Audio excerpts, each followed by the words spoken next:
Good day, my friends. I hope you all are feeling refreshed and rejuvenated and enlightened and enthused after the eclipse. It seems to have been a mixed bag for people. Some of you may have felt exhausted. Some of you may have come to terms with parts of yourself that may not have been as present before, but it's pretty clear to me that there is a dramatic shift in energy, and this is continuing now. All right, so the sun has just joined Jupiter and Uranus in Taurus, and on April 20th, 420, we're going to see the great conjunction of Jupiter and Uranus. And this is really special. It only happens every 14 years. And then on the 23rd, we're going to see the full moon in Scorpio. And then on the 25th, Mercury is finally going to go direct. So let's break it down, shall we? I am just going to read a little bit out of this book, The Archetypal Universe by Ren Butler, which breaks down like all of the planetary combinations. And I just love the description. So Jupiter and Uranus. Dramatic breakthroughs and quantum leaps. Sudden, unexpected openings and awakenings. Exciting feelings of freedom and space. Illuminating ecstasy. Feelings of heightened aliveness.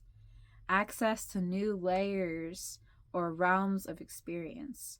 Transcendence of petty problems and attachments. Urges to share one's light, an experience of the people and environment around one vibrantly coming alive. So, yeah, like that's a great description, right? That's really exciting. So there's going to be this energy that feels like an opportunity to take it to the next level. And I really feel like that's what the universe is asking of us right now. Like, we aren't the same people that we were a month ago. We aren't the same people that we were January 1st. The universe is asking more of us, and like, we're going to be rewarded if we can step into that and take that great leap forward. And so there could be pleasant surprises happening this week.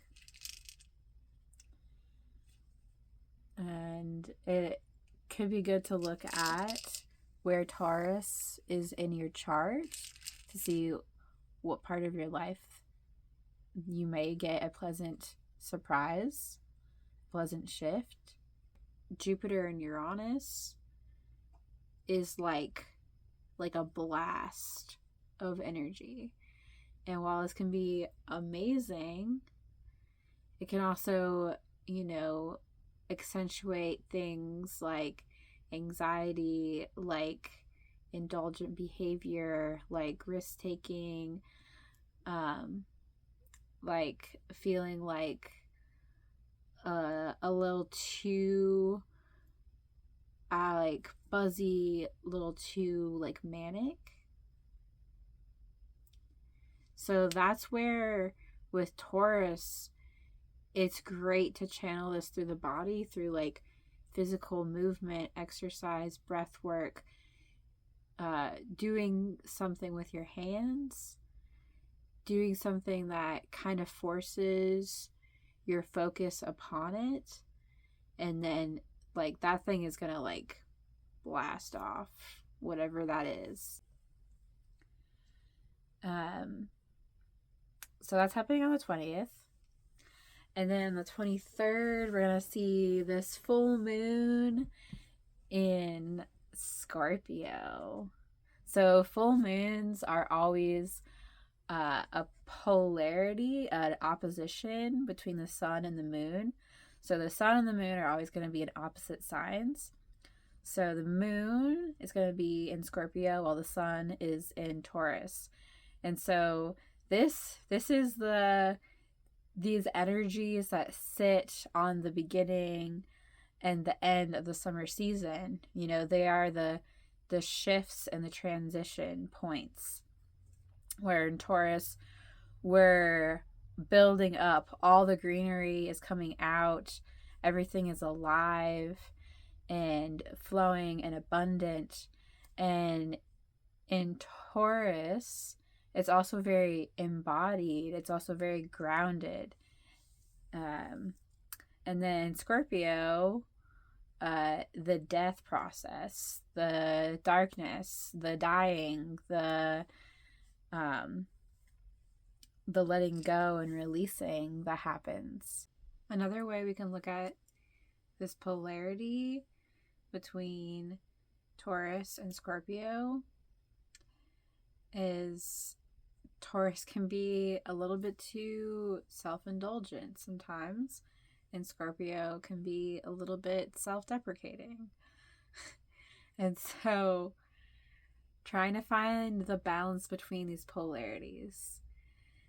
And this is something that has been coming to me more and more, where it's that you can understand this concept, but I think this really gets to the core of what self-growth is all about, is balancing the polarities.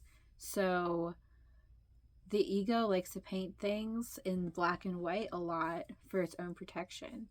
And so, like, sifting through the nuance of this, of like, where do I have all or nothing thinking? You know, where am I holding back because I'm afraid of going too far? You know, and like being able to temper this energy. And so this is going to be forming a T-square with Pluto, which is in Aquarius. So there's this opposition. There's this, the opposing forces, Taurus, Scorpio, and then Pluto in Aquarius, which is where the resolution, or where what brings about the balance between these polarities. And we know Pluto being all about transformation and the underworld. And so again, this energy is asking us to transform. It's asking, what have we learned from being in the underworld? The forest floor is both a cemetery and a nursery. So while things may feel like they're dying, I have felt like I am dying lately. We just may not see like the sprouts that are still under the dirt. Just a few days ago, I wrote this. I've never wondered more than lately if life is worth the trouble it takes. The fear might have you convinced not. For to truly live, one must jump in the fire again and again and again. Your ego will try to avoid the pain, and two, she will miss the joy. You know, our minds are things that want a job to do. They want something to do. That's why they're going off trying to figure everything out all at once. So, giving your mind a job to do that isn't worry or stress or, trying to keep you safe, which is a great mechanism, but you don't always need that. So to be able to say, thank you, mind, and to do what's present in your heart. So, while the moon is in Scorpio, we can find the emotions that motivate the material action. So if you can get yourself to a place of emotional catharsis or expression of some kind, that's going to really help move and channel this energy well.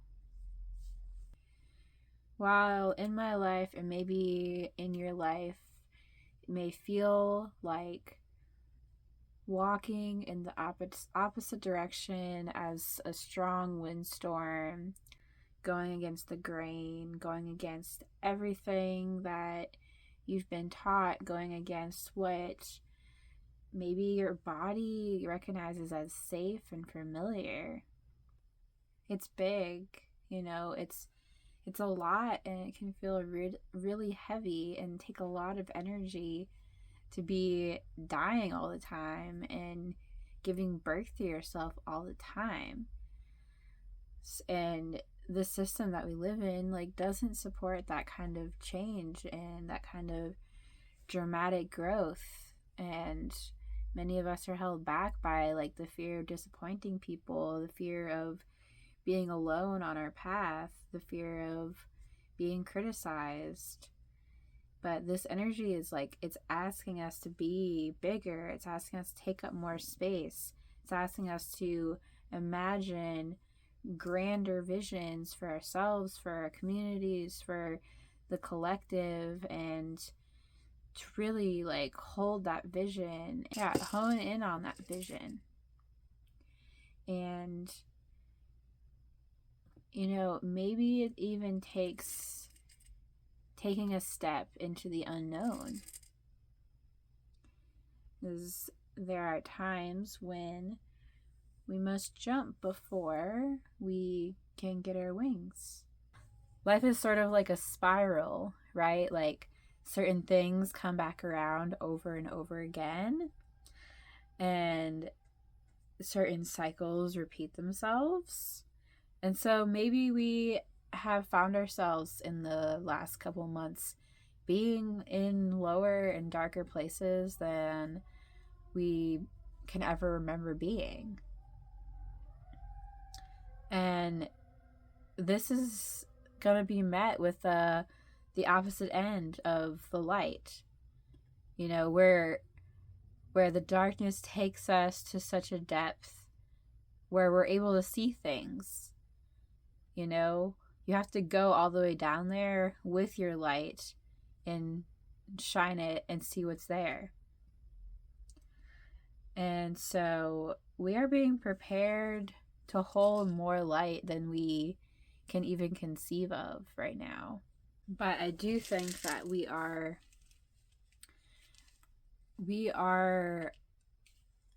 rounding the curve.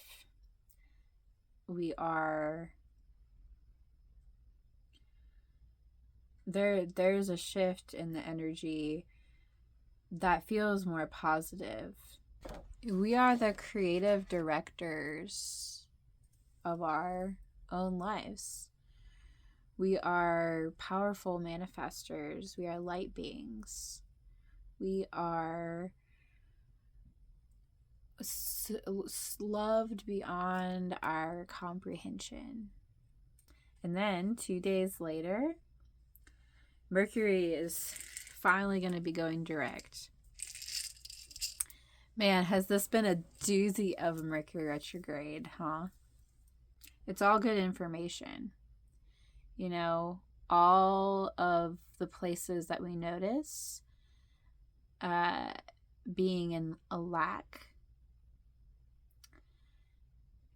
Maybe we've seen, oh, like I'm not actually living the way I want to be. I'm not actually in alignment with my values or the person that I say I am or the person that I think that I am maybe isn't lining up with how your everyday life is looking.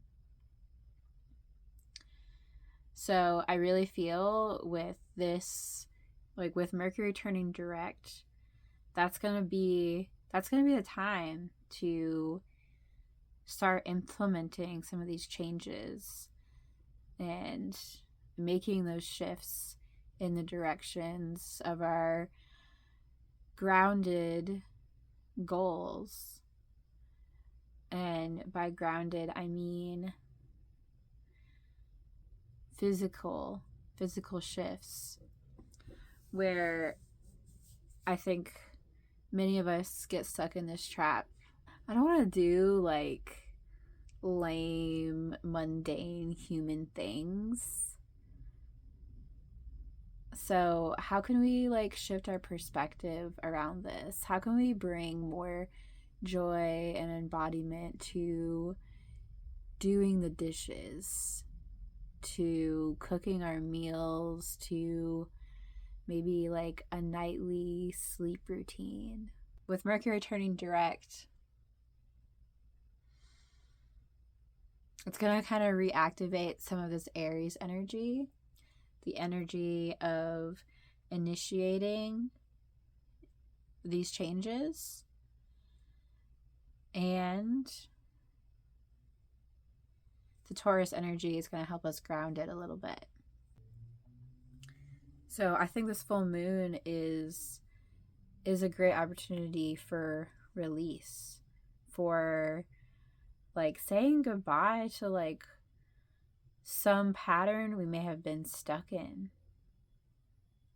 and saying yes to this big energy that Jupiter and Uranus are bringing in.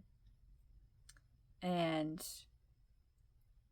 I think it's going to be felt really in our bodies. The things that your gut and your body are pinging you to move towards right now, it's really going to be in your best interest to listen.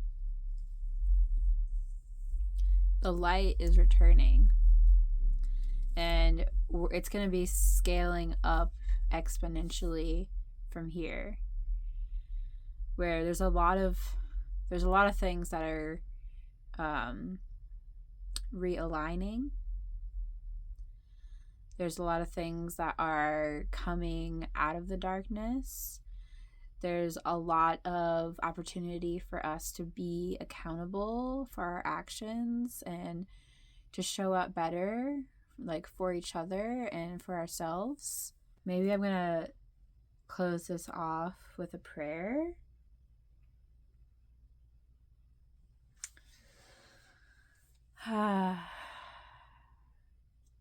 Divine Mother, Divine Spirit, all that is Source creation, may we come into more greater alignment with our higher selves. May we have clear communication with that part of us. May the light grow within our hearts. May we see that light within ourselves, within others, within each living thing. May we know all things are living things and all things are connected. May we have the strength and the courage within ourselves to make these great changes that are putting us on our path of alignment with their highest timeline, of expanding collective consciousness, of expanding onto this timeline, of expanding the higher states, the higher vibrations. May we be clear of all our blockages and resistance. May we surrender fully to this light. May our minds be focused. May our bodies be strong. May our spirits be open and free. And may we walk together on this path, knowing each of us has a part. Each of us is interconnected. No one is alone in this. And so it is. Aho. You know, it's going to become crucial to be connected to that higher part of ourselves. Because this is a wave. Maybe it's going to die down, but there'll be another wave. You know, the only constant is change. And so I'm just sending so many prayers for each of you, everyone who sees this video. Know that you're so loved, and I'll see you next time. So I hope this helps. I hope this gives a little bit of insight. And if you like this video, subscribe to my channel. Leave a comment. Let me know how you've been feeling through this eclipse season. I'd love to hear like stories of how things have come together for you. What kind of insights have you had about yourself, or whatever you feel like sharing.